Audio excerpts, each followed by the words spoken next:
सत्संग का प्रभाव 25 अप्रैल 1988। समर्थ सदगुरुदेव श्री रामलाल जी सिया की जय हो।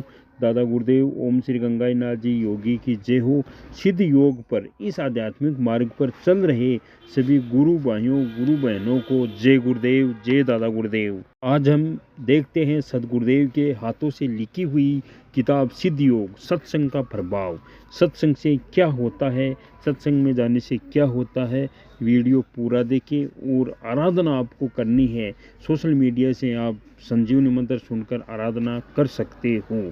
इस युग में सत्संग को मानव समझ ही नहीं पा रहा है।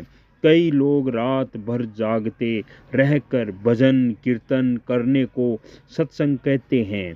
कई कथा उपदेश आदि में सम्मिलित होने को सत्संग कहते हैं, परंतु सत्संग का सही अर्थ और प्रभाव प्रत्यक्ष रूप में लोगों को अभी मिल ही नहीं रहा है।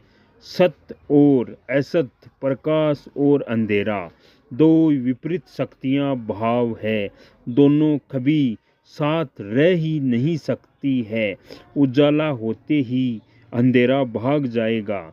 जहाँ सत्य प्रकट हो जाएगा वहाँ असत्य टिक ही नहीं सकता है।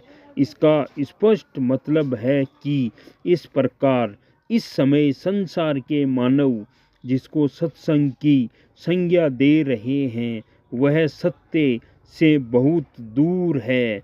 मैं आम लोगों से प्राय सुनता रहता हूँ कि आज अमुक महात्मा का सत्संग है, उपदेश है।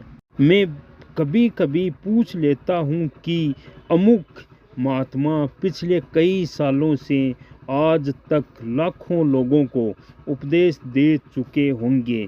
बताइए कितने प्रतिशत लोग परिवर्तित हुए हैं। प्राय एक ही उत्तर मिलता है कि इसमें महाराज का क्या दोष है।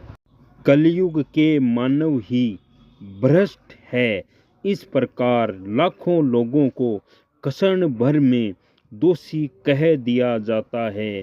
बेचारे अपना समय और धन नष्ट करके दूर दूर से आते हैं और इनकी कैसी दुर्गति होती है। कभी किसी ने महात्मा जी पर प्रश्नवाचक चिन्ह लगाकर जानने का प्रयास ही नहीं किया कि कहीं जड़ में तो दोष नहीं है।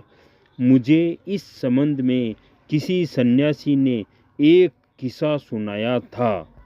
हम कहीं सत्संग में जाते हैं, रात भर भजन सुनते हैं, सत्संग सुनते हैं और सुबह घर आते ही वैसे के वैसे हो जाते हैं जैसे कि हम मुक्ति धाम जाकर आते हैं, वहाँ पर परिवर्तित हो जाते हैं। लेकिन जो ही घर पर आकर नहाकर तैयार होते हैं वही भावना वही देश वापस हमारे शरीर पर आ जाता है। थोड़ी देर के लिए ही हम चिंतित रहते हैं, परिवर्तित होते हैं। इसलिए सत्संग से कोई परिवर्तन नहीं हुआ है। लाखों व्यक्तियों पर यही अंगुली उठा देते हैं कि उसमें महात्मा जी की क्या गलती है।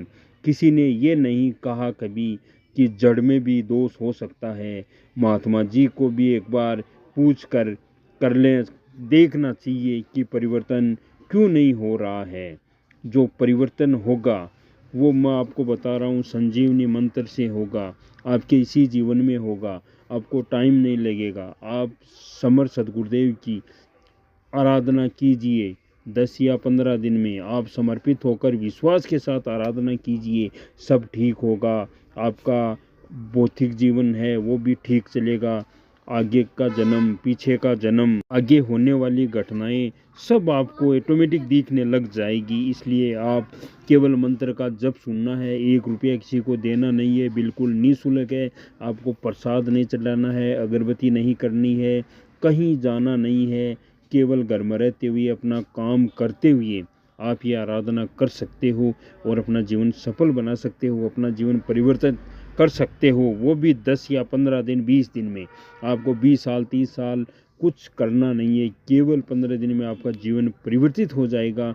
इसीलिए आप गुरु सियाग सिद्ध योग आध्यात्मिक मार्ग पर चलिए और अपनी आराधना कीजिए, आपका भला हो जाएगा, आपका जीवन परिवर्तित हो जाएगा। अगर आप ये सच्चे मन से विश्वास से आराधना कर रहे हो तो भौतिक जीवन और आध्यात्मिक जीवन में आपको सब कुछ मिलेगा। जय गुरुदेव, जय दादा गुरुदेव।